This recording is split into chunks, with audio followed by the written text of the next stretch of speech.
Shalom, shalom, shalom, bien-aimés dans le Seigneur Jésus-Christ. C'est bien moi, l'un de vous, le pasteur Alain Goma, qui vient encore vers vous avec ce 4e chapitre du grand thème de notre témoignage, les mystères de l'iniquité. Le mystère de l'iniquité, c'est le grand thème de notre témoignage que nous sommes en train de partager. Vraiment que le Seigneur Jésus-Christ nous aide. En fait, je suis un homme de Dieu, je sers Jésus-Christ étant mon Dieu, celui qui a donné sa vie à la croix pour que je sois sauvé. J'avais commencé à servir Jésus-Christ depuis 1998, que Dieu avait permis et j'entre dans le sacerdoce. Mais après un bon moment de la souffrance, il est arrivé que je puisse rencontrer une église des satanistes, mais en réalité, cette église-là se faisait voir pour l'église de Jésus-Christ. Mais derrière la carte, elle servait le diable. Quand je suis arrivé là-bas, comme j'avais beaucoup d'émirats avec eux, le responsable de cette église m'avait beaucoup aimé et il a voulu que je puisse les remplacer, être son adjoint un jour que il ne sera pas ici. Il ne sera pas dans cette église et moi, je devais les remplacer pour devenir son adjoint. D'où j'étais obligé de passer à la formation pour savoir comment l'église devait fonctionner, comment ils travaillent, tout ce qu'ils font pour l'œuvre du Seigneur. Et quand j'ai commencé la formation, j'ai compris qu'ils servaient les diables. Parce qu'avec la formation, le premier chapitre qu'il m'avait donné disait que le diable était un excellent serviteur de Dieu. Et quand j'ai suivi cette formation-là, le premier chapitre, soit ce premier livre, cela m'avait beaucoup dérangé. J'ai dit aller consulter le Seigneur Jésus-Christ pour lui demander qu'est-ce que je dois faire, comment quitter cette église-là. Le Seigneur me dira, tu restes dans cette église, tu vas apprendre avec toute ton attention tout ce qui sera enseigné là-bas. N'aie pas peur, tu ne mourras pas. Au moment opportun, je vais te faire quitter, te faire partie de cette église. Et tout ce que tu auras appris deviendra une bénédiction pour mon peuple. Tu vas les dénoncer, ça va épargner mon peuple du piège de Satan. Ça va épargner mon peuple du piège de l'enfer. Et quand Dieu m'a parlé de cela à 3 reprises, la 3e fois, il m'a parlé moi-même par une voix audible. Et quand j'ai compris cela, j'étais resté dans cette église. J'ai appris tout ce que je devais apprendre. Il devait me donner, l'église devait me former, me donner 33 chapitres. Les 33 chapitres que j'appelle chapitres, en fait, ce sont les 33 livres que je devais apprendre pour devenir sataniste. Mais j'ai appris 31 livres, soit 31 chapitres, que j'appelle chapitres dans les témoignages, parce que je ne saurais pas donner tous les détails de tous ces livres. Je donne ce qui est essentiel pour avertir le peuple de Dieu. J'ai appris 31 chapitres sur 33. Et pendant que j'apprenais un moment, ils m'ont demandé de sacrifier pour le diable ma femme et tous mes enfants. Je ne l'avais pas fait. Ce qui avait fait que je ne puisse pas aussi devenir sataniste.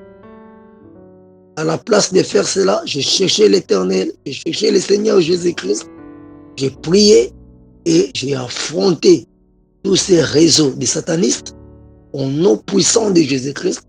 Jésus-Christ m'a délivré et il a fait de moi un plus que vainqueur comme lui. Il a vaincu le diable à Golgotha. Il m'a prouvé en quoi il était le Seigneur plus puissant, autant de fois plus puissant que tous les systèmes des satanistes. Et tous les systèmes sataniques avaient tombé devant le nom puissant et glorieux de Jésus-Christ de Nazareth. Voilà, Jésus-Christ m'avait délivré. Et quand il m'a délivré, le Seigneur m'a dit, au moment opportun, je devais dénoncer tout ce que j'avais appris. auprès des satanistes pour avertir le peuple de Dieu afin de ne pas tomber sous les pièges de Satan. J'avais donné le premier chapitre, le deuxième, le troisième. Aujourd'hui, je suis dans le quatrième chapitre. Bien aimé, pour passer, le premier chapitre disait que le diable était un excellent serviteur de Dieu. Ça, c'est l'ensemble des faux enseignements que le diable trompe les hommes de Dieu pour les bloquer afin qu'ils servent le diable. Et à la fin de toute histoire, ils auront en affaire avec le diable.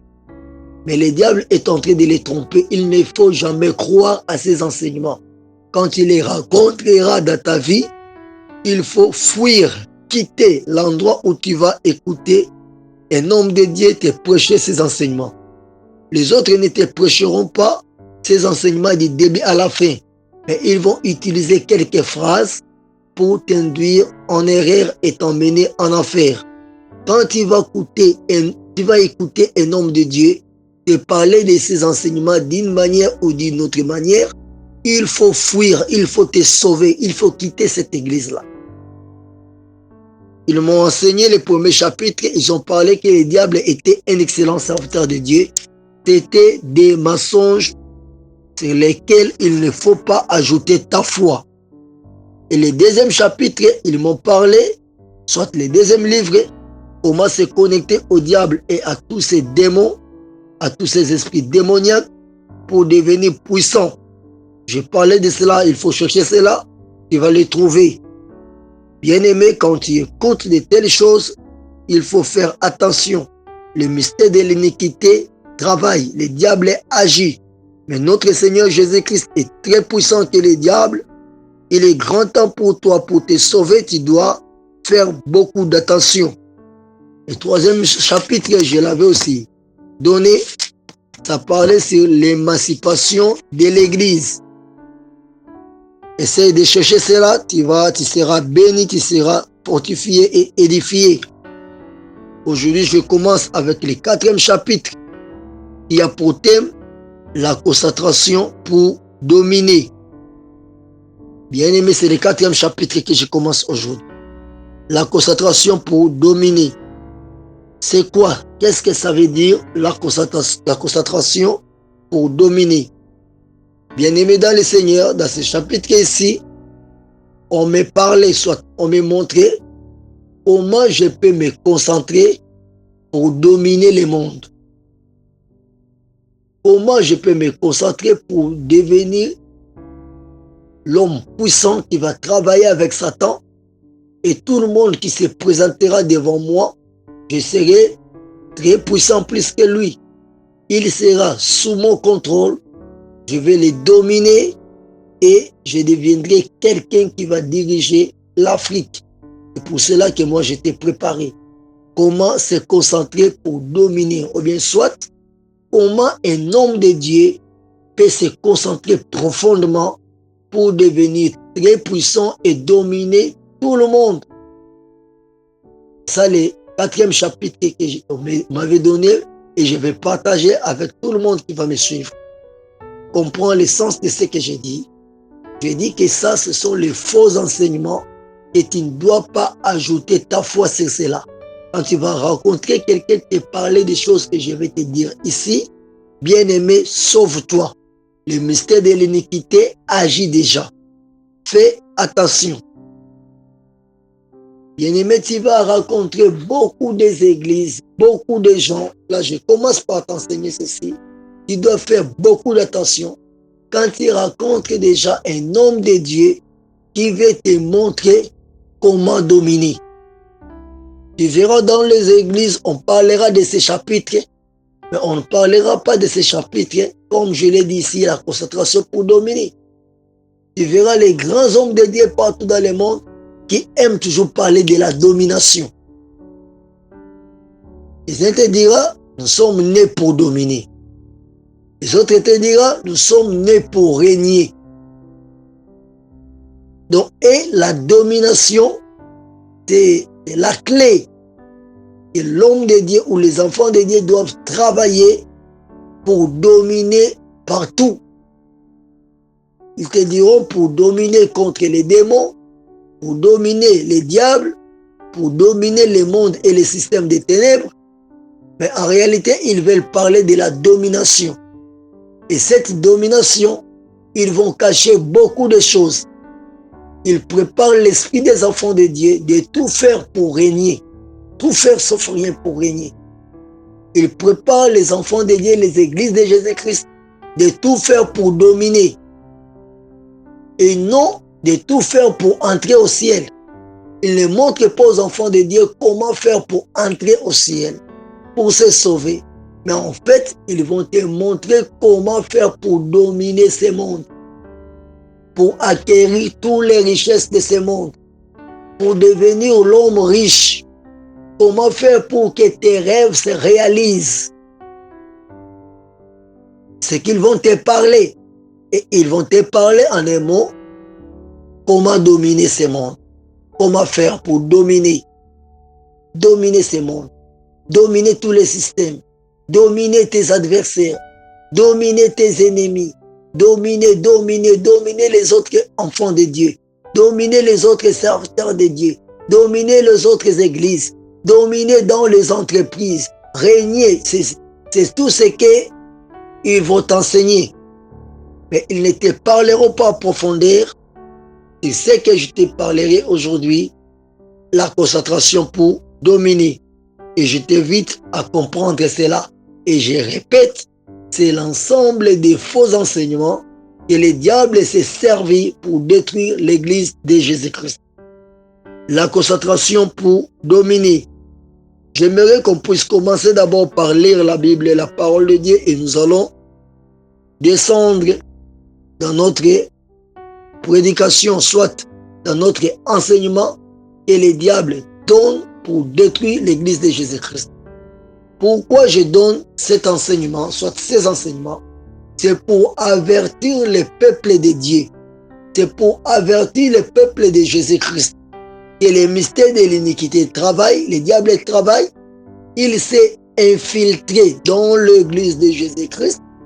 Il a créé ces fausses églises avec ces faux pasteurs, ces faux prophètes, ces faux apôtres, ces faux docteurs, ces faux évangélistes établis par les diables dans les églises. Et ces églises-là se font passer pour les églises de Jésus-Christ. En réalité, ce sont les églises des diables. C'est pour amener les enfants de Dieu en enfer.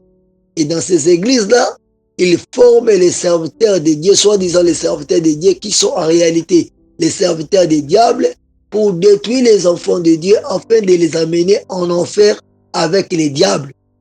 Et ces enseignements que les diables disposent à ces serviteurs, qui sont les faux serviteurs de Christ, ces enseignements, ce sont les flèches qui se sont introduites dans la vraie église de Jésus-Christ. Aujourd'hui, les enfants de Dieu, les serviteurs de Dieu, avec ignorance, se servent de ces enseignements, croyant que ça vient de Dieu, or que ce sont les enseignements sataniques pour détruire l'église de Jésus-Christ. Je les dénonce pour te tirer les oreilles, te tirer ton attention, que tu dois faire beaucoup d'attention quand tu racontes ces faux enseignements.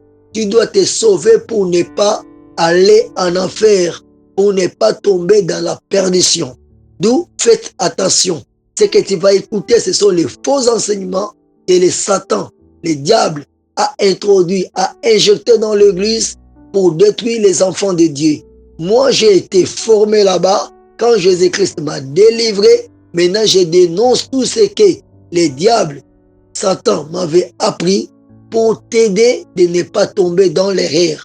Aujourd'hui, le Seigneur Jésus-Christ m'a délivré, il m'a fait grâce et je dénonce cela pour ton bien, pour que tu ne tombes pas sous les pièges de l'ennemi. Le mystère de l'iniquité agit. Faites attention, bien-aimés, chers frères et sœurs, dans le Seigneur, chers serviteurs du Seigneur Jésus-Christ, quand tu vas écouter ce que tu vas écouter ici, sauve-toi. Quand tu l'as déjà prêché, si tu l'as déjà prêché quelque part, soit dans ton église, sauve-toi. Il est grand temps, répands-toi, reviens entre les mains du Seigneur Jésus-Christ. Jésus-Christ est autant de fois très puissant et il va te délivrer. la concentration pour dominer.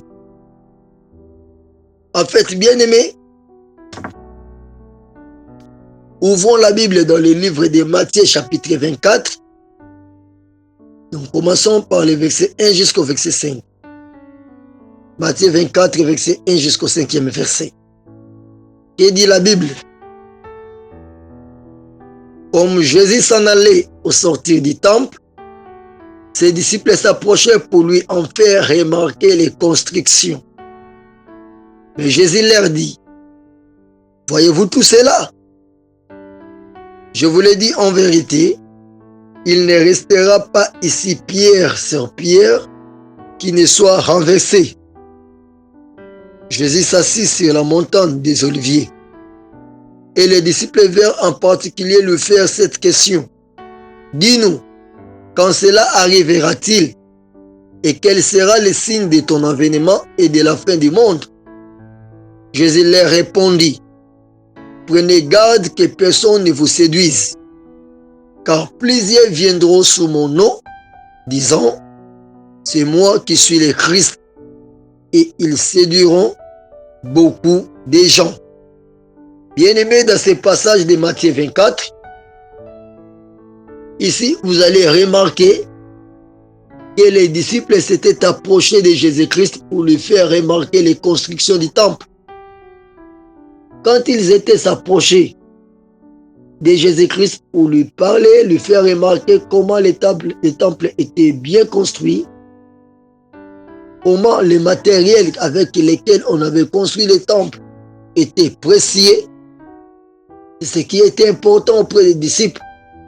Mais pendant que les disciples admiraient la beauté de la construction du temple, Jésus-Christ, lui, n'était pas là.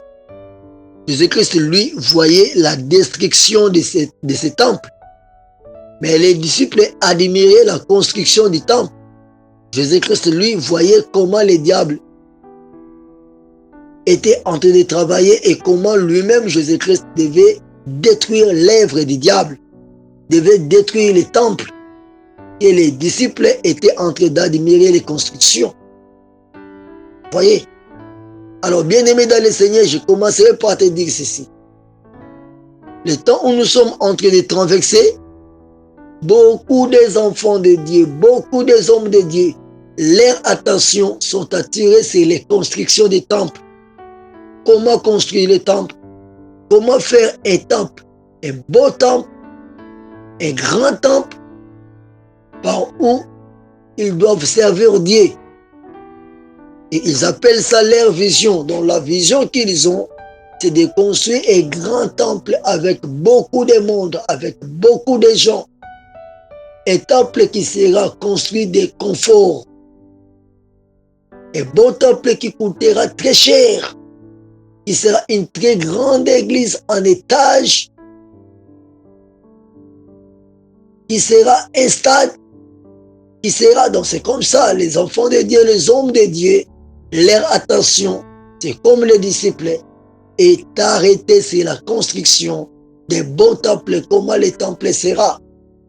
Et tout le monde dit, c'est ma vision, c'est que le Seigneur m'a appris, m'a montré comment je ferai.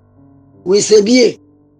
Mais je tiens ton attention, ton attention pour te dire, quand les disciples s'étaient approchés de Jésus-Christ, pour lui faire remarquer les constructions du temple, Jésus-Christ, lui, regardait et voyait comment ce temple sera détruit.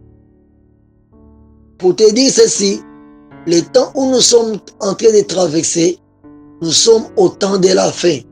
Les hommes de Dieu changeons notre façon de voir les choses.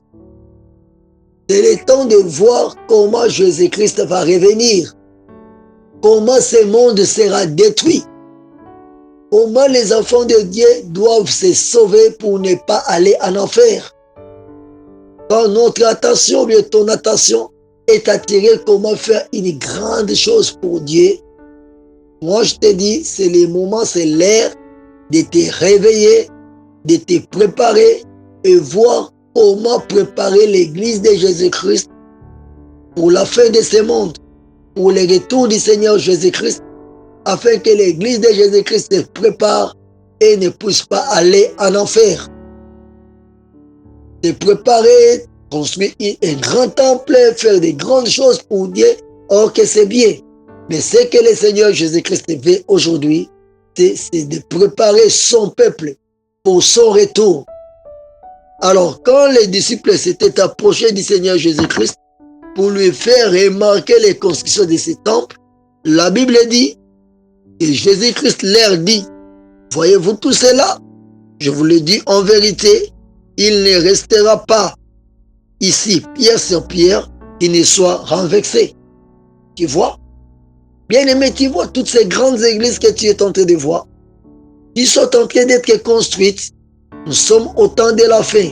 Ces églises-là ne sont pas posées sur la sainte doctrine, sur la sanctification intérieure et extérieure.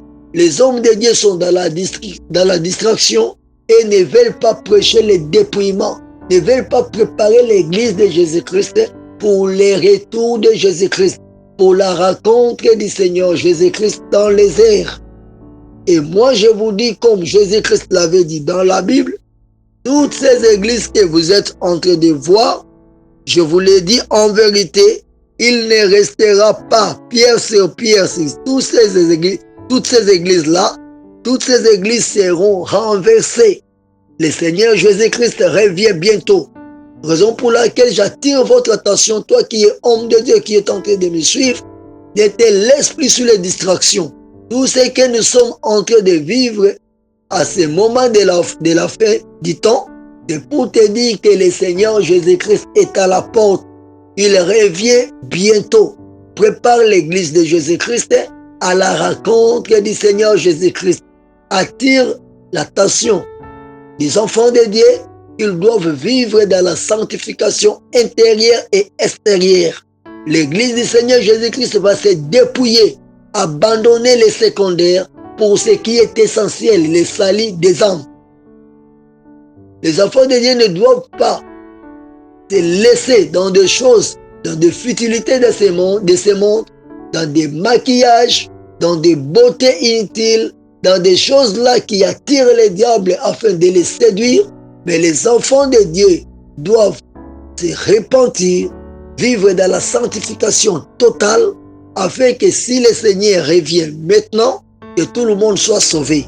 Si l'église de Jésus-Christ n'est pas préparée à cela, tu verras tout le monde en train de voir comment il va construire, comment il fera cela, des grandes choses, comment réaliser sa vision, comment faire telle autre chose. Et l'église n'est pas prête pour le retour du Seigneur Jésus-Christ. Raison pour laquelle je te dis ce que Jésus-Christ avait dit. Toutes ces grandes églises que tu es en train de voir, ce sont des tombeaux blanchis. Il ne restera pas pierre sur pierre dans ces églises-là. Ça sera démoli, ça sera renversé. Il est grand temps que tu te sauves, bien-aimé. Et ces églises-là te prêchent comment tu vas faire pour dominer, pour régner. Faites attention, l'ère est grave. C'est le temps de prêcher aux enfants de Dieu comment chaque enfant de Dieu, tout enfant de Dieu doit faire pour se sauver, pour entrer au ciel. Quelles sont les choses qui peuvent les bloquer pour qu'ils aillent en enfer? Quand on te dit que tu dois dominer, il est grand temps de te sauver. Alors, Jésus-Christ est assis sur la montagne des Oliviers. Les disciples vinrent en particulier pour lui faire cette question. Matthieu 24, verset 3. Voici la question. Dis-nous, quand cela arrivera-t-il et quel sera le signe de ton avènement et de la fin du monde? Les disciples ont posé à Jésus-Christ 3 questions directement. La première question, quand cela arrivera-t-il? Qu'est-ce qui arrivera-t-il? La destruction du temple. Quand arrivera-t-il quand on parlera de la destruction du temple? Et la deuxième question, quel sera le signe de ton avènement? Quel sera le signe de ton retour? Et la troisième question, quel sera le signe de la fin du monde? Matthieu 24, verset 3. Alors Jésus-Christ devait répondre à ces 3 questions directement. Comme il devait répondre à ces 3 questions directement, avant de répondre à ces 3 questions très importantes, Je crois à la fin de cet enseignement, si j'aurai encore la mémoire, la bonne mémoire, je vais répondre et je parlerai de cela. Jésus-Christ, avant de répondre à ces trois questions, il a commencé par attirer l'attention de ses disciples. Il leur dit au verset 4, Jésus-Christ leur répondit, prenez garde que personne ne vous séduise. Verset 5, car plusieurs viendront sous mon nom, disant, c'est moi qui suis le Christ, et ils séduiront beaucoup de gens. Jésus-Christ attire l'attention de ses disciples pour leur dire qu'ils devaient faire beaucoup d'attention et prendre garde, parce qu'il viendra des faux prophètes, des faux serviteurs. Plusieurs viendront sous le nom de Jésus-Christ, disant c'est moi qui suis le Christ, et ils séduiront beaucoup de gens. De nos jours, bien-aimés, il y a des faux serviteurs des diables, des faux prophètes, des fausses prophétesses, des faux pasteurs, des faux apôtres, des faux docteurs, des faux évangélistes, des faux ministres de Dieu, qui sont en fait les serviteurs des diables. Et ils se font passer aux vues des enfants de Dieu comme les vrais hommes de Dieu. Ils sont là pour séduire les enfants de Dieu. Et Jésus-Christ a commencé par mettre ses disciples en garde avant de leur parler sur la destruction du temple, sur les signes de son avènement et sur la fin du monde. Il a tiré leur attention pour leur dire, mettez-vous en garde, prenez garde que personne ne vous séduise. Jésus-Christ savait qu'au temps de la fin, il viendra des faux prophètes, des serviteurs du diable, qui viendra pour servir les disciples de Jésus-Christ, qui sont en réalité ses vrais disciples, que Jésus-Christ mettait en garde. Il savait que ses disciples avaient vécu avec lui. Ils étaient formés, ils devaient être formés pendant beaucoup de temps. Et ça sera difficile que les diables puissent les séduire. En réalité, ces versets étaient pour mettre en garde nous qui sommes les disciples de Jésus-Christ au temps de la fin. Que les diables devaient s'élever pour détruire l'église de Jésus-Christ. Alors nous devons faire beaucoup d'attention. Le diable est déterminé à séduire les enfants de Dieu. Si tu ne fais pas attention, tu seras pris entre les pièges du diable. Voilà, le diable a infiltré, s'est infiltré dans l'église de Jésus-Christ. Il est en train de détruire les enfants de Dieu. Moi, je suis la preuve. Jésus-Christ m'a délivré. Je devais tomber sous les pièges du diable. Les occultistes, soit les satanistes m'avaient récupéré. Ils m'ont formé.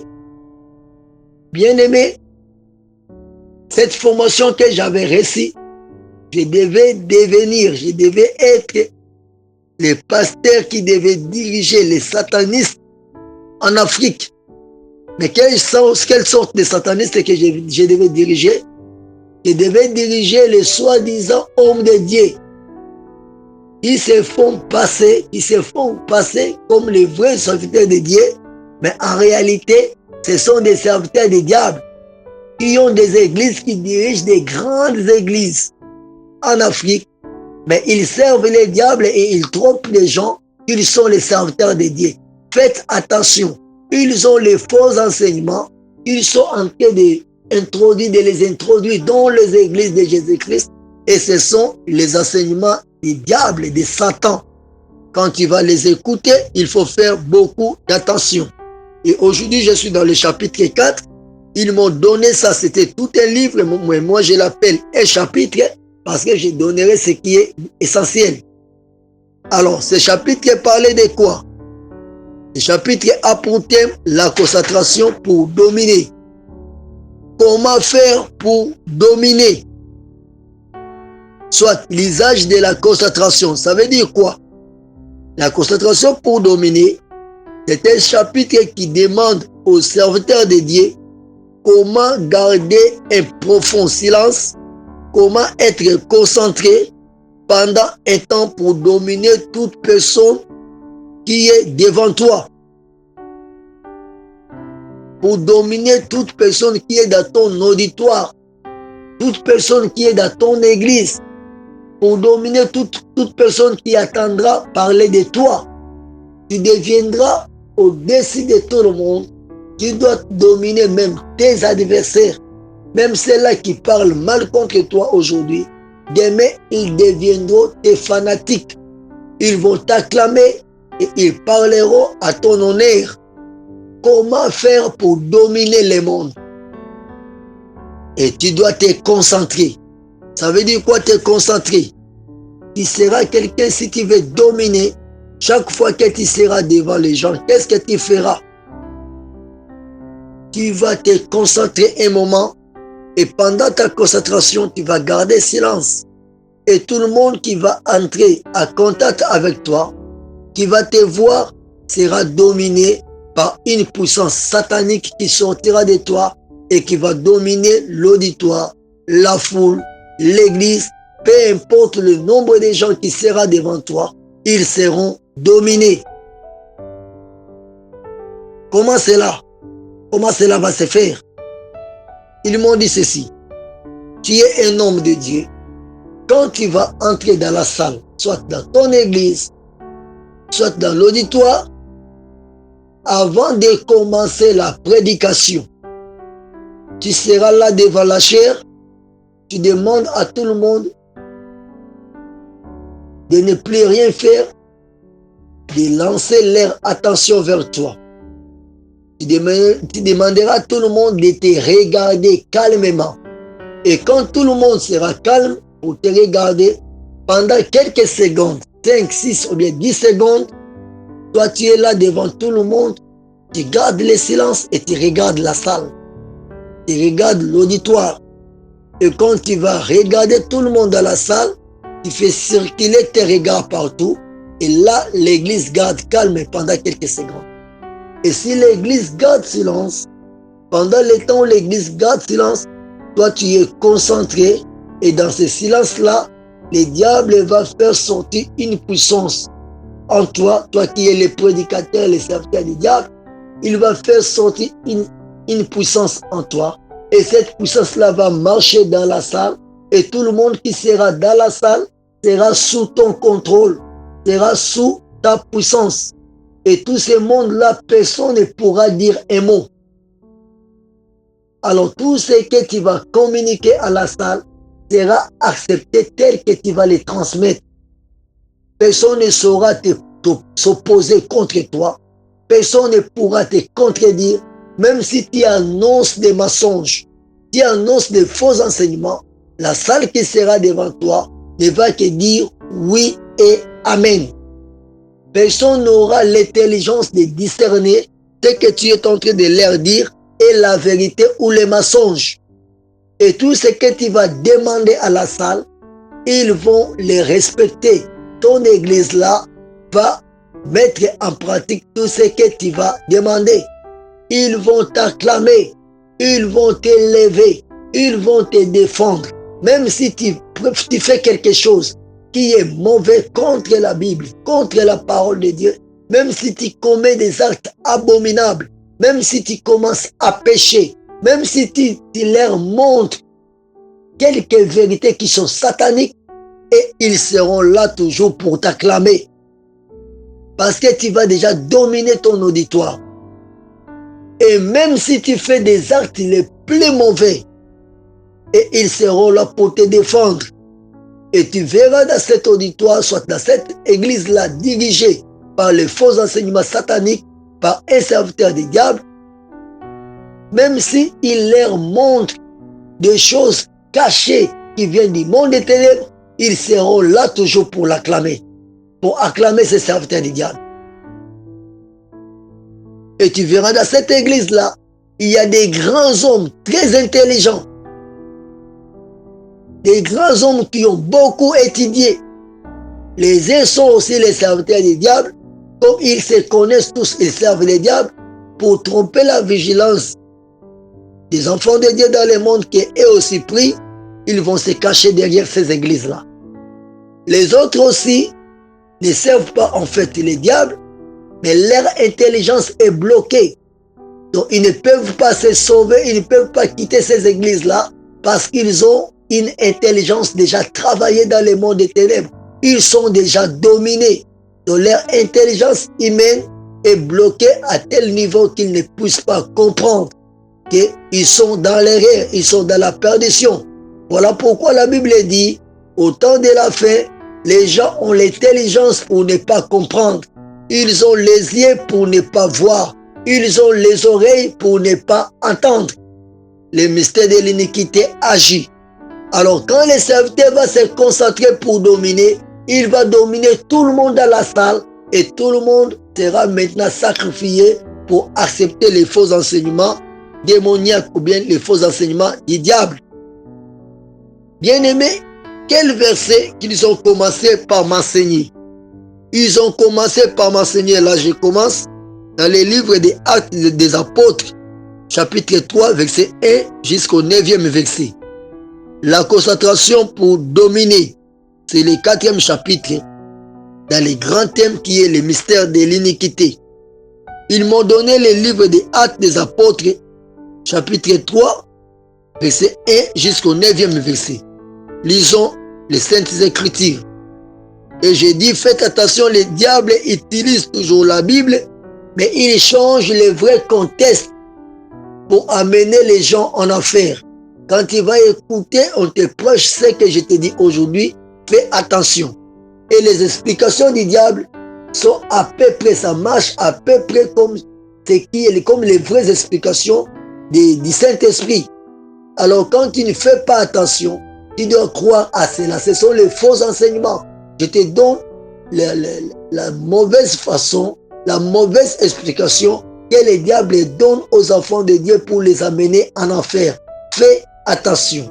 Et aujourd'hui, je parle du 4e chapitre, la concentration pour dominer. Lisons la Bible dans les livres des Actes des Apôtres, chapitre 3. Tu vas lire le chapitre 3 dans toute son entièreté. Mais moi, je lis le chapitre 3, verset 1 jusqu'au verset 9. Lisons la Bible. Il est écrit ceci. Pierre et Jean montaient ensemble au temple à l'heure de la prière. C'était la 9e heure.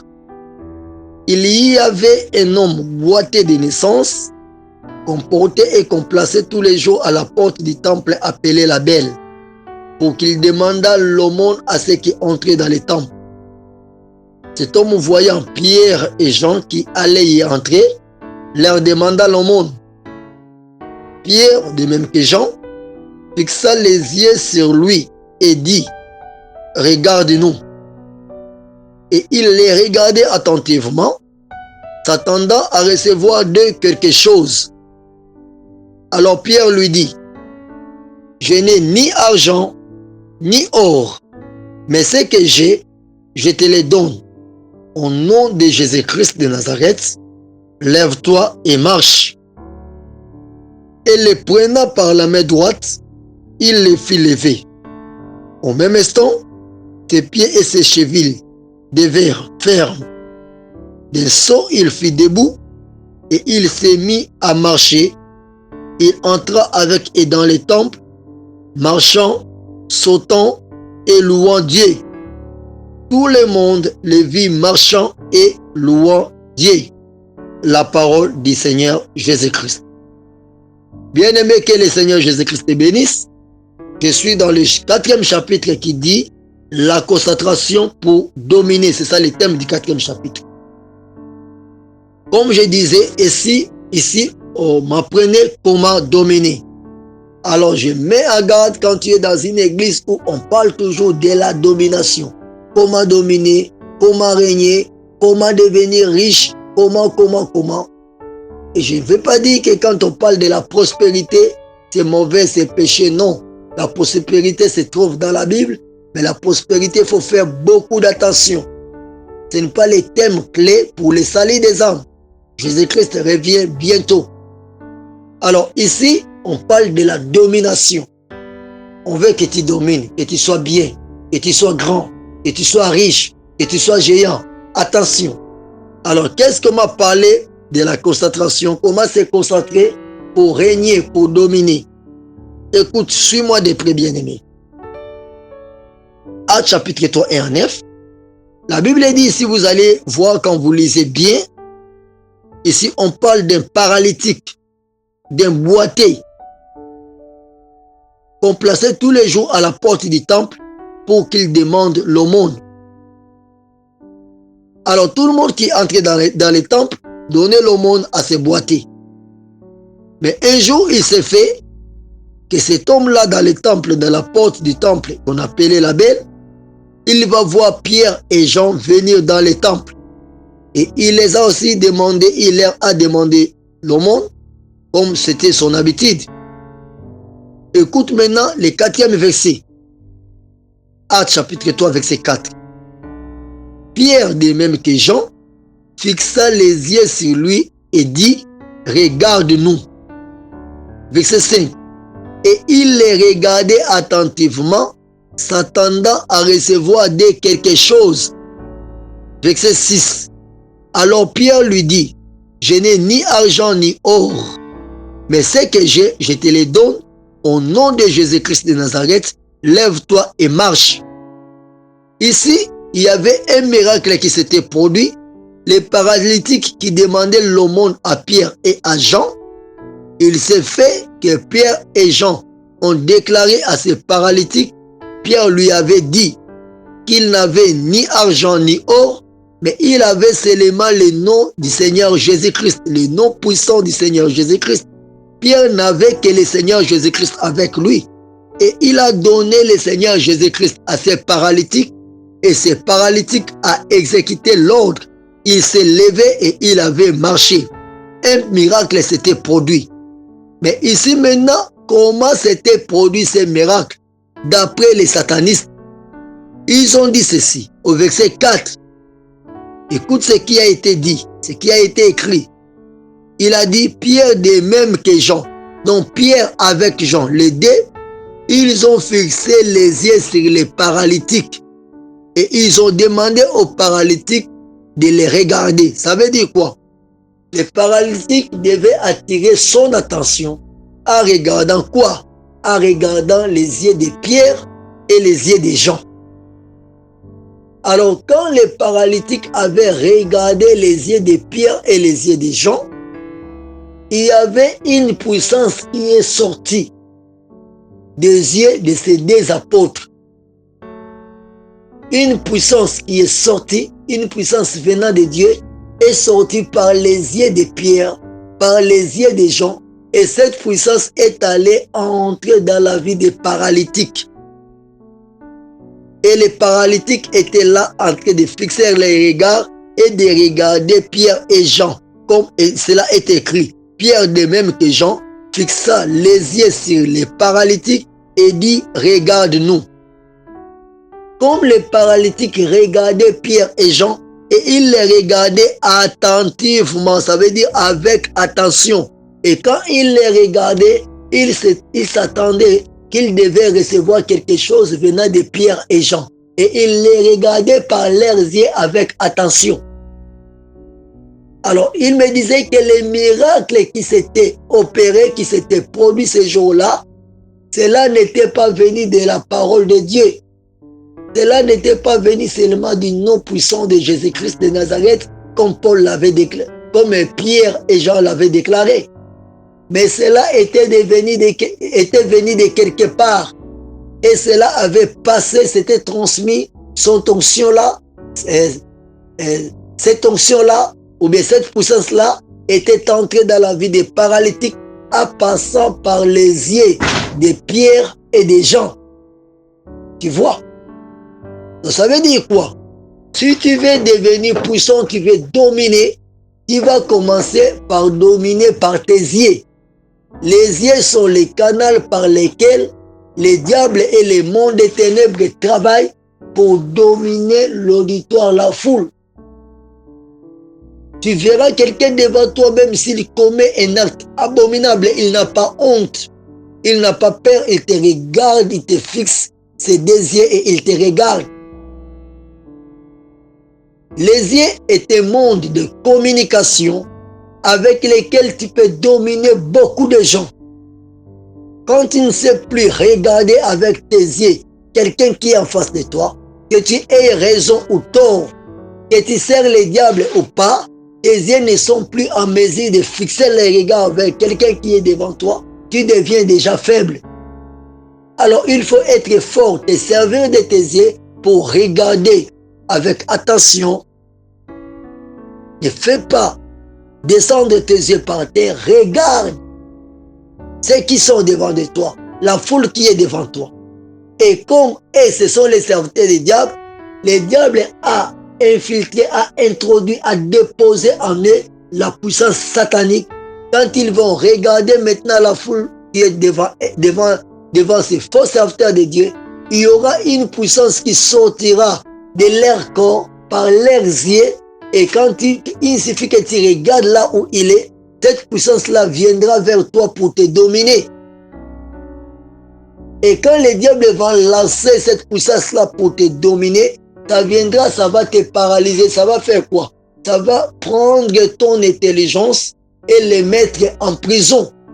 Donc tout ce que tu vas accepter, tout ce que tu vas croire, tout ce que tu vas aimer là-bas, ça ne sera plus ton intelligence parce que la puissance qui est sortie de leurs yeux, ça vient du monde des ténèbres, ça a capté, cette puissance-là a capturé ton intelligence et a enfermé ton intelligence dans une prison. Voilà, désormais, depuis que tu vas regarder cet homme de Dieu-là, ce soi-disant homme de Dieu, tu n'auras plus ton intelligence. Même si on va t'ouvrir les yeux pour te dire, attention, ce que tu crois, c'est les mensonges, c'est les aventures, c'est les diables. Ce que tu crois, c'est l'enfer. Toi, tu diras, non, on ne touche pas à loin de Dieu. Faites attention avec mon pasteur. Je l'aime, il est dans la vérité. Vous trompez, ce que vous dites sont des mensonges parce qu'il est dans la vérité, parce qu'il a la foule, parce qu'il est reconnu, parce qu'il est élevé, parce qu'il a une grande église. Tu vas commencer à défendre maintenant ce soi-disant homme de Dieu qui est un faux serviteur de Dieu. Or qu'il a déjà dominé ton intelligence. Je ne sais pas si j'ai donné quel exemple pour vous faire comprendre. Ok, je dirais ceci. Il y a des fois, vous regardez les films des Nigériens. Les films là, des Nigériens qu'ils font dans des télévisions. Vous verrez un sorcier devant les gens avec ses yeux, une puissance sortir et aller envoûter quelqu'un, aller paralyser quelqu'un. C'est comme ça les satanistes travaillent. Et les hommes de Dieu, les soi-disant hommes de Dieu qui servent les diables, quand tu vas les regarder de tes yeux, tu ne verras pas cette puissance-là. Cette puissance-là est invisible des yeux humains. Mais c'est une puissance qui vient du monde des ténèbres que le diable a semé avec lui. Et tout le monde qui se trouve dans son église, tout le monde qui est avec ces satanistes-là, ne verra pas ça physiquement. Mais il sera bloqué dans cette église-là pour servir le diable toute sa vie. Et il deviendra un fanatique. Cette puissance qui sortira des yeux de ces faux serviteurs de Dieu, quand tu vas lui regarder avec attention, croyant que tu vas recevoir quelque chose, et c'est alors il va t'offrir l'enfer. Alors quand cette puissance avait sorti de Pierre et des gens, il est allé voir ces paralytiques. Cette puissance a paralysé encore une deuxième fois l'intelligence de ces paralytiques pour transmettre ce que Pierre et Jean possédaient. Et qu'est-ce que Pierre et Jean avaient? Qu'est-ce qu'ils possédaient? Ils possédaient le nom du Seigneur Jésus-Christ de Nazareth. Et ils ont dit, nous n'avons ni argent ni or. Je n'ai ni argent ni or, mais ce que j'ai, je te le donne. Au nom de Jésus-Christ de Nazareth, lève-toi et marche. Donc, qu'est-ce qu'il avait pour donner? Il a donné ce qu'il avait au nom de Jésus-Christ de Nazareth. Mais qu'est-ce qu'il avait? Il avait une transmission de puissance qui a quitté les corps de Pierre et de Jean par leurs yeux. Cela est allé affecter les paralytiques. Et les paralytiques pouvaient marcher directement. C'est pour me dire quoi? C'est pour me dire, bien-aimé, tu dois avoir quelque chose pour donner à celui qui est devant toi. Et la chose que tu vas transmettre à celui qui est devant toi va faire que les miracles s'opèrent. La chose que tu dois avoir, c'est quoi?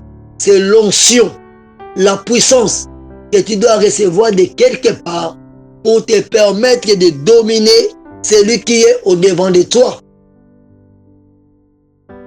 Alors, d'où tu dois recevoir cette puissance? Ils m'ont dit, si tu veux recevoir cette puissance, et tu les cherches chez les deuxième maîtres, soit ils appelaient Jésus-Christ le deuxième maître, parce qu'il était un maître doux, un maître humble, qui ne faisait du mal à personne, qui cherchait toujours les salis des autres. Là, si tu cherches cette puissance auprès du deuxième maître, tu ne dois pas les recevoir. Il faut les chercher auprès du premier maître, qu'ils appelaient grand maître. En fait, c'était Lucifer, c'était le diable en personne, c'était Satan en personne. Tu devais chercher cette puissance-là pour l'avoir auprès du premier maître, qui est Satan. Alors lui va t'initier, il va te former. Et quand tu vas accepter, tu vas lui donner des sacrifices. Et après que tu lui auras donné des sacrifices, après que tu lui auras donné ton sacrifice, il va faire entrer en toi une puissance. Avec cette puissance-là, tu seras capable de dominer tout le monde qui sera avec toi. Et quand tu vas dominer tout ce monde-là, tout ce qu'il va te demander, tout ce que tu vas demander à ce monde-là, le monde-là ne va pas douter. Il va te donner tout ce que tu auras besoin. D'ailleurs, toi-même, le diable va te donner de l'argent, va te donner du succès, va te donner le pouvoir, va te donner tout ce dont tu as besoin. Et tout le monde qui sera devant toi, si tu demandes quelque chose, l'argent, les immeubles, les parcelles, des voitures, tout ce que tu auras besoin, ils vont te donner cela. Personne ne va résister à toi. Et tout ce que tu vas leur dire, la foule va l'accepter, ton église va l'accepter. Et cela, ça sera maintenant une flèche pour toi, ça sera un sujet pour toi, ça sera une occasion pour toi pour prendre tous ces gens et de les offrir au diable, de les amener au diable, de les amener à la perdition. Tu vas leur montrer des choses et des choses, ils ne seront pas à mesure de les juger, de les critiquer, même si on va les ouvrir les yeux pour leur dire faites attention. Mais ils ne vont plus croire à personne. Et quand ils ont donné ce qu'ils avaient à ces paralytiques, au verset 7, la Bible dit, ils ne se sont pas arrêtés là-bas. Ils ont tendu leurs mains, Pierre a tendu sa main, il a pris les paralytiques par sa main droite et il les fit lever. Au même instant, ses pieds et ses chevilles devinrent fermes. Et ils disent que quand ils font des miracles comme ça, ils transmettent la puissance. S'il y a quelque chose qui bloque, il faut aller toucher la personne. Quand il va te toucher directement, tu vas te tenir, tu vas sentir qu'il y a une force qui va entrer en toi et tu seras guéri de toute maladie. Toute maladie, sans différence de maladie. N'importe quelle maladie que tu auras, tu seras guéri. Et ici, je vais te montrer comment ils arrivent à guérir tous ces malades par la puissance démoniaque, par la force du diable. Alors, quand tu vas regarder la foule, une fois que tu regardes la foule, tu leur demandes de garder silence, de fixer leur attention vers toi. Et quand la foule va fixer l'attention vers toi, raison pour laquelle je dis faites attention.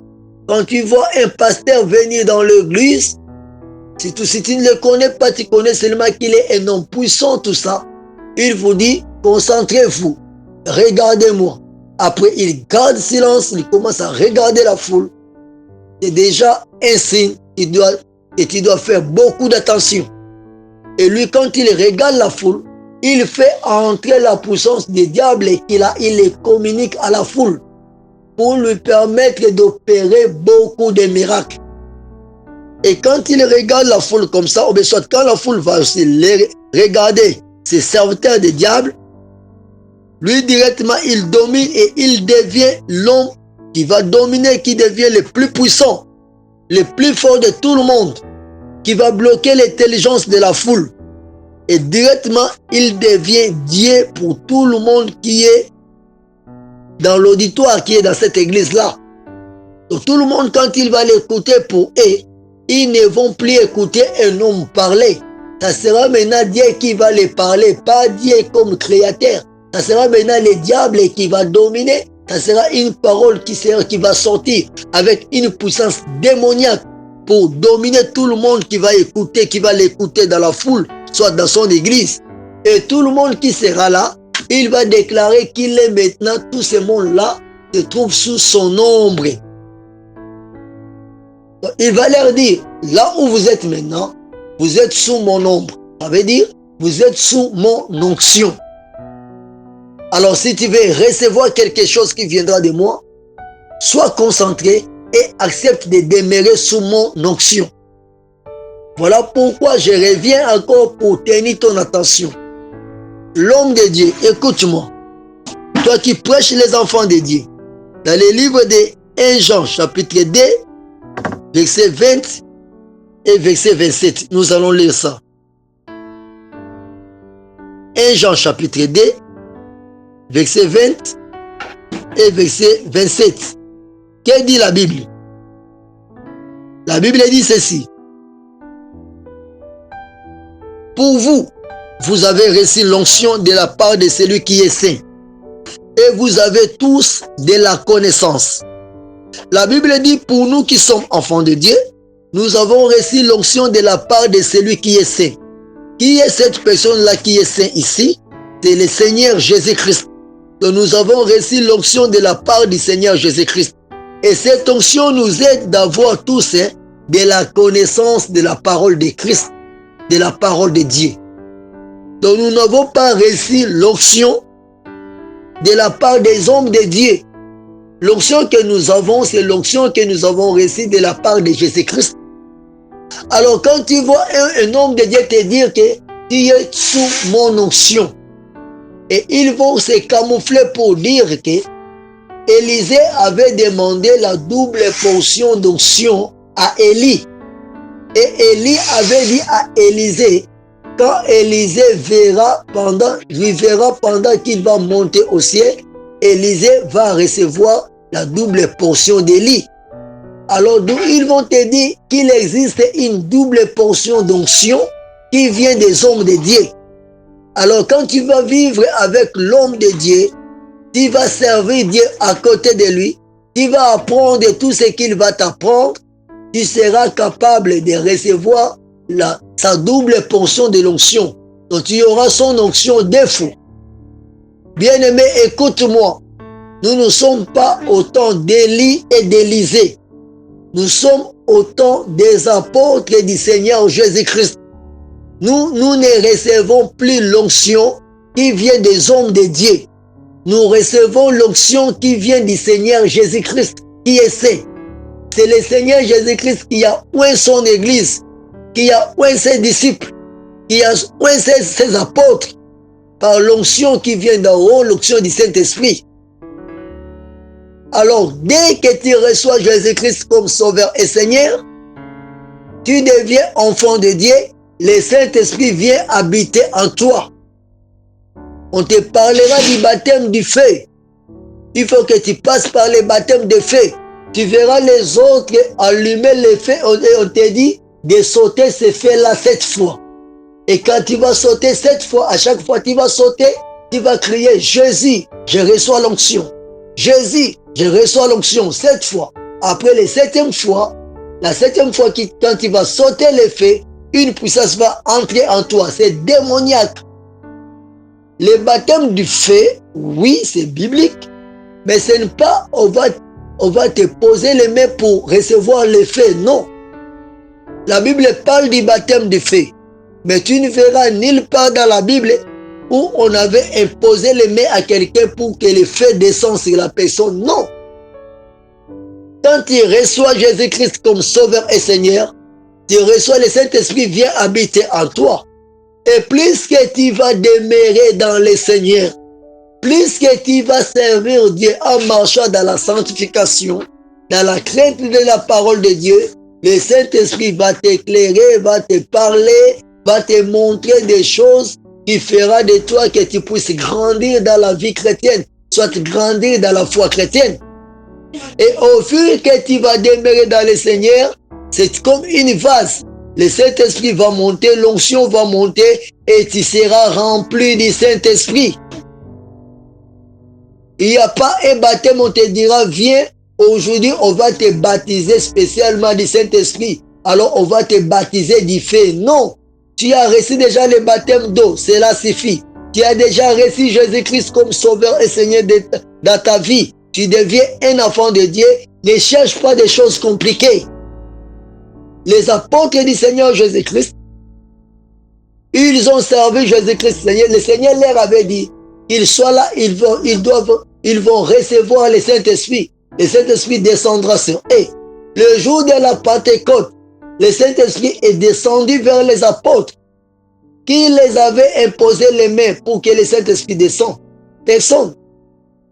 Mais tu verras Paul et les autres apôtres dans la Bible prier pour les églises pour qu'ils reçoivent le Saint-Esprit. Mais le Saint-Esprit, c'est que ces églises-là ont reçu. Ce n'était pas l'onction qui était sur les apôtres qui les a donné le Saint-Esprit. Non, c'est Dieu qui était au ciel. C'est le Seigneur Jésus-Christ au ciel qui faisait descendre le Saint-Esprit et le Saint-Esprit remplissait les enfants de Dieu. Tu comprends? Donc l'onction que les églises recevaient, quand Paul priait pour les églises, quand les apôtres priaient pour les églises, cette onction ne venait pas de Paul, ne venait pas de Pierre, mais venait de notre Dieu, venait du Seigneur Jésus-Christ qui était en haut. Lui qui était le Saint des Saints, c'est lui qui faisait descendre son onction. Et cette onction-là donnait de la connaissance aux enfants de Dieu. Leurs yeux étaient éclairés pour savoir, pour avoir la lumière de la parole de Dieu, pour commencer une nouvelle vie chrétienne, pour devenir de nouvelles créatures. Voilà. Raison pour laquelle la Bible dit dans le livre de 1 Jean chapitre 2 verset 20, pour vous, vous avez reçu l'onction de la part de celui qui est saint, et vous avez tous de la connaissance. Et au verset 28, la Bible dit ceci, pour vous, l'onction que vous avez reçue de lui demeure en vous, et vous n'avez pas besoin qu'on vous enseigne. Mais comme son onction vous enseigne toutes choses, et qu'elle est véritable, et qu'elle n'est point un mensonge, demeurez en lui selon les enseignements qu'elle vous a donnés. Là, je suis dans le livre de 1 Jean chapitre 2 verset 27. La Bible dit que l'onction que nous avons reçue demeure en nous et nous n'avons pas besoin qu'on nous enseigne. Ça veut dire quoi? L'onction du Saint-Esprit t'enseignera beaucoup d'autres choses. Raison pour laquelle tu peux passer à la théologie. Tu peux apprendre beaucoup de choses.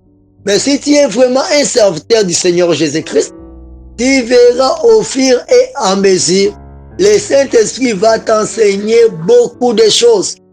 Raison pour laquelle la Bible, le Seigneur Jésus-Christ a dit à ses disciples que le Saint-Esprit vous enseignera toutes choses. Il va prendre des choses qui viendront du Père et il va vous les annoncer. Il va vous enseigner cela. Alors quand tu vas chercher d'être enseigné par les grands hommes de Dieu, par les grands pasteurs, ils vont te dire que tu es maintenant sous leur onction, sous leur puissance. Alors tu dois croire que pour que tu sois plein d'onction, rempli du Saint-Esprit, tu dois dépendre de ces gens-là. Et ils vont devenir tes mentors. Donc tu vas déclarer qu'ils sont devenus les mentors pour toi. Ça veut dire quoi? Les encadreurs de ton ministère. Comme ils ont des grandes églises, ils ont le succès, ils ont des renommées, ils ont l'argent. Toi, tu vas fléchir tes genoux pour leur demander de te poser les mains et tu vas recevoir l'onction qui est en eux, va se transmettre en toi. Et avec cette onction-là, tu commenceras à dégager et à faire beaucoup de miracles comme eux aussi les font. Bien-aimé, écoute-moi. Bien sûr qu'ils font des miracles. Est-ce que tu connais d'où provient la source de ces miracles-là?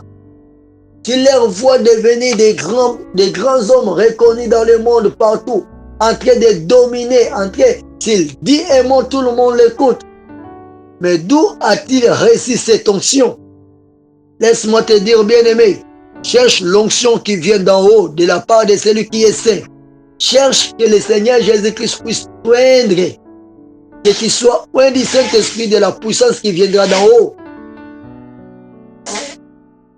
Oui, Paul a parlé, il a dit à Timothée que les dons qu'il a reçus par les positions de ses mains, oui, est-ce que par les positions des mains, quelqu'un peut recevoir les dons spirituels? Oui. Un homme de Dieu peut prier pour l'église, peut prier pour un enfant de Dieu, et le Seigneur puisse permettre que par sa prière, l'enfant de Dieu puisse recevoir un don spirituel. Là, c'est biblique. Mais seulement ce que je dis, par rapport à l'onction, si tu veux servir Christ, si tu veux devenir un serviteur de Dieu qui sera rempli du Saint-Esprit, ne sois pas celui qui va courir derrière d'autres serviteurs pour qu'ils t'imposent les mains pour devenir serviteur de Dieu. Non. Je sais qu'on devient aussi serviteur de Dieu par imposition des mains. Mais plus que tu vas chercher des gens qui vont te dire ceci, c'est que je te dis, que désormais tu deviendras serviteur de Dieu sous leur onction. Ça ne sera plus sous l'onction qui viendra d'en haut, sous leur onction. Et tu ne connais pas d'où ils tirent cette onction-là. Suis-moi encore, tu vas comprendre la suite. Je suis juste au début avec ces chapitres qui parlent de la concentration pour dominer. Alors, bien aimé, qu'est-ce qu'ils enseignent? Qu'est-ce qu'ils m'ont enseigné? Ils m'ont dit, tout doit être préparé. Alors, pour avoir cette onction-là, que moi aussi à mon tour, quand je deviendrai gourou, quand je deviendrai grand, je devais aussi les transmettre à d'autres personnes. Cette onction-là, pour que je puisse l'avoir, je dois être préparé et je dois me préparer. Pour transmettre aussi cette onction-là aux enfants de Dieu qui seront devant moi, je dois aussi préparer ces enfants de Dieu-là. Bien-aimés, faites attention, c'est ce qu'il me disait. Et j'ai dit c'était faux évangile. Alors, comment se préparer? Moi, donc, il me disait que je devais être préparé et me préparer pour accéder à la dimension surnaturelle, pour avoir une autre dimension capable de transmettre l'onction aux gens. Une fois que tu seras préparé, toutes sortes de miracles pourront s'accomplir par ta main. Alors d'où tu dois avoir un esprit supérieur à tout le monde qui est devant toi. Tu ne dois pas avoir un esprit supérieur. Sinon, s'il y a quelqu'un qui a un esprit supérieur par rapport à toi, et il se trouve à l'auditoire où toi tu es pasteur, où toi tu es en train d'opérer, du fait qu'il a un esprit supérieur, tu ne sauras pas le dominer. Alors il faut dominer tout le monde. Alors pour dominer tout le monde, toi tu dois être supérieur, tu dois avoir une force autant puissante, plus que supérieure à tout le monde qui est dans la salle devant toi. Alors, qu'est-ce que tu dois faire? Tu dois d'abord veiller. Quand tu es en train de te concentrer pour dominer la salle, tu dois contrôler qui est devant toi, qui est avec toi dans la salle. Si tu sens que dans un coin, il y a quelqu'un qui est très puissant pour toi, dans ces coins-là, il faut faire beaucoup d'attention. Il ne faut pas te rendre vers ces coins-là. Sinon, vous allez vous opposer des forces. Donc ta force va combattre sa force, force contre force. Il y aura combat de force contre force. Et s'il est très fort que toi, tu risques qu'il y ait retour.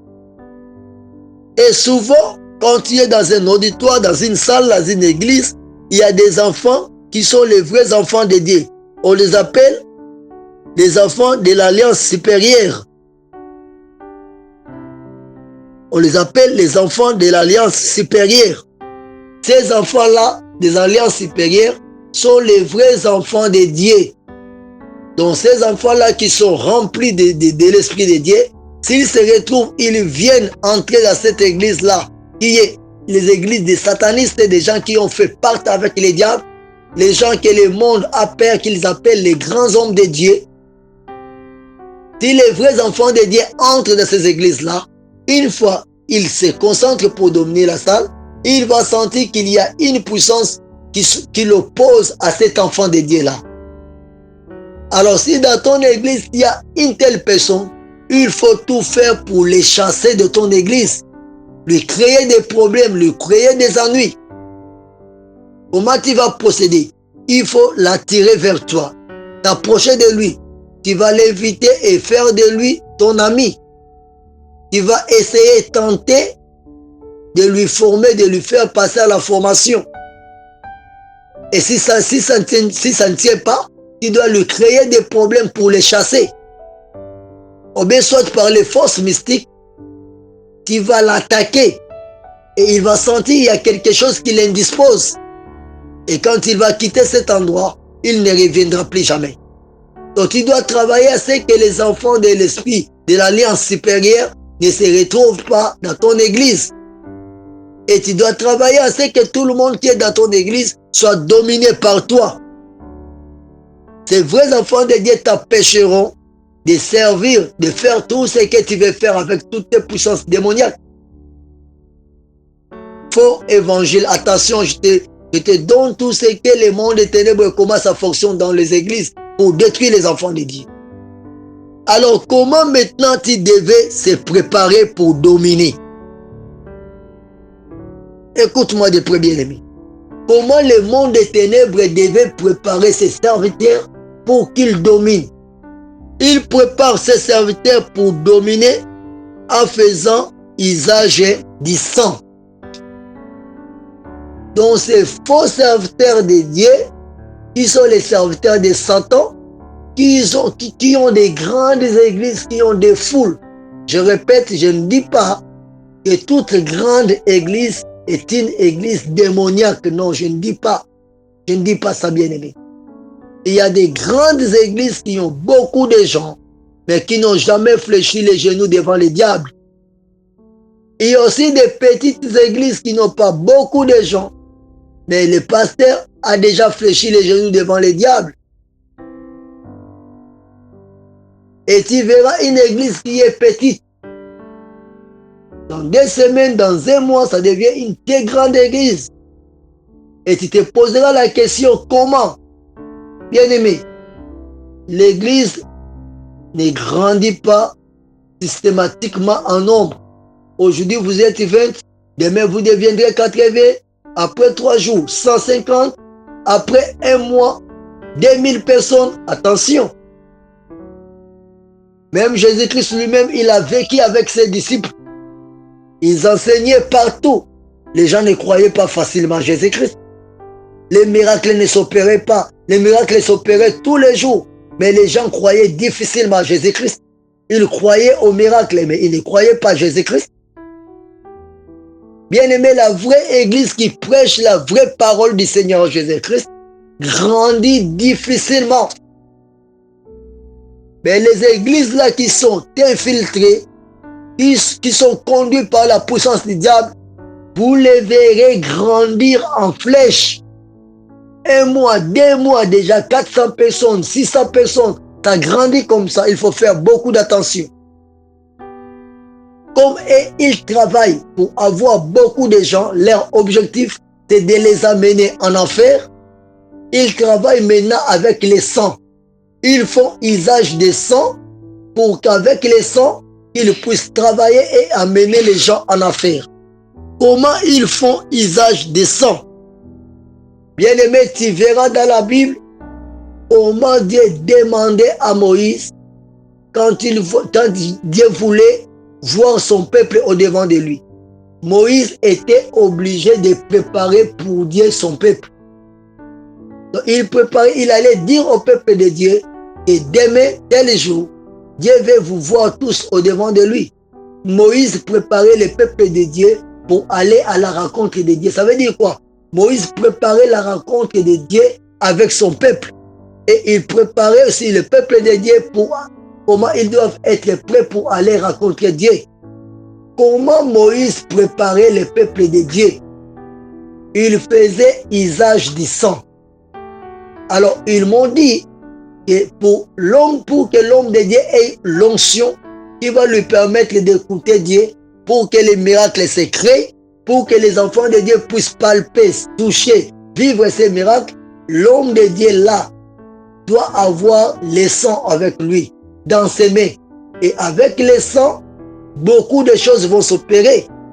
Or que la Bible nous interdit de ne pas avoir les mains qui ont du sang. La Bible nous interdit de ne pas avoir le sang dans nos mains. Mais ils disent, pour préparer le peuple de Dieu, tout était préparé avec du sang. Comment avec du sang? Comment cela se faisait? Ou bien comment ces occultistes-là préparent les cultes, préparent leur ministère, préparent les miracles avec du sang? Comment ils font? À suivre. Bien-aimés, je me limite là aujourd'hui. Je vais continuer la deuxième partie du 4e chapitre, la concentration pour dominer. Comment ils font usage du sang. Donc tu verras seulement quelqu'un qui est monté. Il domine, il est reconnu partout. Comment ça se passe comme ça? Est-ce que la question reste à savoir? Est-ce que le Seigneur Jésus-Christ, notre Dieu, ne peut pas élever quelqu'un, que quelqu'un, la personne qui est élevée par Jésus-Christ, soit reconnue dans le monde entier? Je te dirais si, oui. Le Seigneur Jésus-Christ est capable, quand tu sers Dieu en esprit et en vérité, le Seigneur Jésus-Christ est capable, Dieu est capable de faire que tu sois connu partout dans le monde entier. Mais écoute-moi, moi je te parle de ceux-là qui sont connus par les puissances démoniaques. Si toi tu sais que tu es connu au monde entier et tu es connu par la puissance du Très-Haut, gloire à Dieu. Laisse-moi te dire, beaucoup de ces gens-là, les vrais hommes de Dieu sont dans les noirs, sont cachés. Ils n'ont pas assez de possibilités. Tous ceux qui font la course d'être connus dans le monde entier, plus ils servent les diables. La majorité de ces gens-là. Peut-être que toi, tu vas m'écouter, c'est sur YouTube, c'est par Internet que tu m'as écouté. Si cela n'était pas le cas, tu n'allais même pas me connaître. Et si moi, j'avais voulu être connu dans le monde entier, je devais rester dans cette église-là des satanistes. Je deviendrais déjà un grand. Tu n'allais pas me connaître par Internet. Mon nom devait sonner dans le monde entier. Tu ne sauras pas comment. Parce que c'est le diable qui fait la publicité de ces faux serviteurs. Alors, comment ils servaient les diables? Ils préparaient leurs cérémonies, leurs cultes, pour qu'il y ait des miracles, pour que l'onction puisse crier. Ils préparaient leur culte par le sang, par l'usage des sang. Comment cela se faisait? Ils faisaient l'usage des sang comme cela se faisait dans la Sainte Alliance. Comment ça s'opérait? Je viendrai, suivez-moi avec la suite. Bien-aimé, je te dis que ce sont les faux enseignements que le diable a trompé les hommes de Dieu pour les amener en enfer. Et les hommes de Dieu maintenant, avec ces faux enseignements, trompent les enfants de Dieu. Quand tu vas écouter ça, ça va t'éveiller, tu vas apprendre beaucoup de choses. Tu veux me contacter, mon numéro est celui-ci, 00243 90 27 26 26 4. 00243 90 27 26 26 4. Soit tu veux bénéficier de beaucoup de nos enseignements, nous avons notre groupe WhatsApp qui s'appelle Partage de la Bible. Avec les mêmes numéros 00243 90 27 26 26 4. Tu vas appeler et on pourra t'ajouter si Dieu le veut. C'est question d'appeler ces numéros, tu vas me prendre au téléphone et tu auras posé tes questions, soit on va t'ajouter aussi dans les groupes. Que le Seigneur Jésus-Christ te bénisse, bien-aimé, toi qui m'écoutes. Je t'ai dit, tes enseignements, c'est pour te mettre en garde, t'avertir de ne pas tomber dans les faux enseignements des diables, de ne pas tomber sous les pièges des églises, des satanistes, des occultistes, des faux serviteurs de Christ qui se font passer pour de vrais serviteurs et amènent des enfants de Dieu à la perdition en enfer. La suite, comment ils se servent du sang, d'où ils prennent ces sangs-là, comment ils les utilisent, comment ils les donnent aux enfants de Dieu, comment ça se passe. Tu vas le suivre avec la suite que je viendrai dans l'autre partie, la deuxième partie du chapitre 4, que je donne la concentration pour dominer. Bien-aimé, sois béni, que le Seigneur Jésus-Christ vous bénisse. Au nom de Jésus-Christ. Amen.